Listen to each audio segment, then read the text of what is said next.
लेकिन जब इस बार इस पीठ पर आकर के फिर से बैठे हैं ना, और मेरे सामने वो सब प्यारे प्यारे श्रोता, और अद्भुत बात, ये ज्यादा आनंद की बात होती है कि अभी अभी हम लोग बैठे थे, ऐसा लग रहा है कि बस बस अभी अभी बैठे थे और फिर आकर के बैठे कि चलो अब फिर एक बार लगाया जाए।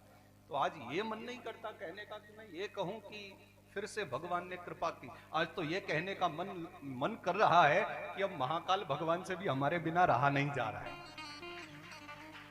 अब तो कुछ ऐसा लग रहा है, और ये कहते हुए हमें गर्व हो रहा है, ये बाबा को भी हमारी आदत लग गई है।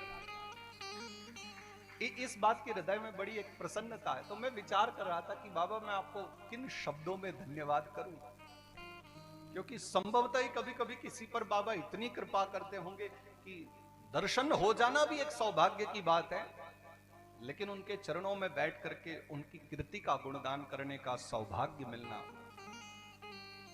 और अभी तो नित्य निरंतर देखा जाए तो जितने भी पावन समय है ना, वो सारे तो बाबा ने बुक कर लिए हैं कि अब जितना वर्ष में अच्छा अच्छा समय वो यहां आते रहो और दर्शन करते। ये हम लोगों के बस की नहीं, हम लोग वहां तक सोच भी नहीं सकते, विचार भी नहीं कर सकते। ये कृपा का दर्शन करने के लिए आए हैं।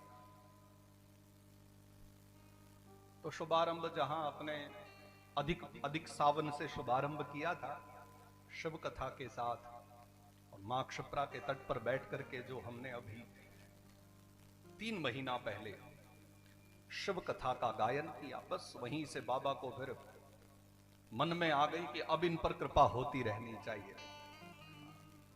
तो इसलिए फिर आश्विन मास के जो पितृपक्ष है उनमें हम लोग फिर अभी विराजे थे, सभी लोग बैठे थे। और ये देख करके मुझे और भी प्रसन्नता होती कि सारे वही श्रोता है, सबके सब आए, लेकिन इस बार पहले से ज्यादा उत्साहित होकर के आए।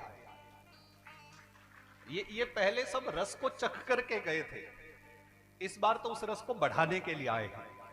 अब पता तो इनको सब कुछ है, हाँ सब कुछ ज्ञान तो हो गया है, तो पहले चक्कर के गए थे, इस बार उस रस को बढ़ाने आए हैं। तो हम भी पूरे गर्व के साथ प्रसन्नता के साथ आकर के बैठे कि बाबा ने इतने प्रेम से फिर याद किया है। और अद्भुत बात तो यह है कि मां क्षिप्रा की गोद में बैठ करके भी कथा गा ली। फिर बाबा की इच्छा हुई थी तो हनुमानगढ़ी में हम लोग बैठे थे, और हनुमान जी भगवान के 11वें रुद्र हैं, तो उस हिसाब से देखा जाए तो पहले क्षिप्रा जी के आंचल में थे, फिर स्वयं बाबा की गोद में बैठे, और इस बार कहा कि अब हमारे पुत्र के निकट भी जाकर के बैठे। इसलिए इस बार बाबा महाकाल की इस पावन नगरी में और उन्हीं के सुपुत्र भगवान गणपति के आंचल में आकर के बैठे, इस बार उनकी गोदी प्राप्त हुई है। तो पूरे परिवार की कृपा है हमारे ऊपर। बाबा इतने प्रसन्न है कि पूरे परिवार की कृपा, इसलिए चिंतामन गणपति भगवान का ये जो दिव्य प्रांगण है, इस बार इस प्रांगण में बैठ करके और ये हरि कथा गाने का सौभाग्य मिला। मेरे हृदय से तो बस ये शब्द निकल रहे थे, क्योंकि प्राय से इतना संभव नहीं होता कि शीघ्रता से एक स्थान पर कथा करते रहो।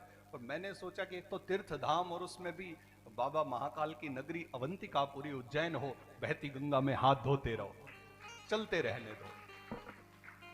किसकी मजाल है कि कोई मना कर सके, स्वयं बाबा का निमंत्रण मिला हो तो दौड़ करके चल पड़ो, प्रतीक्षा नहीं करनी है।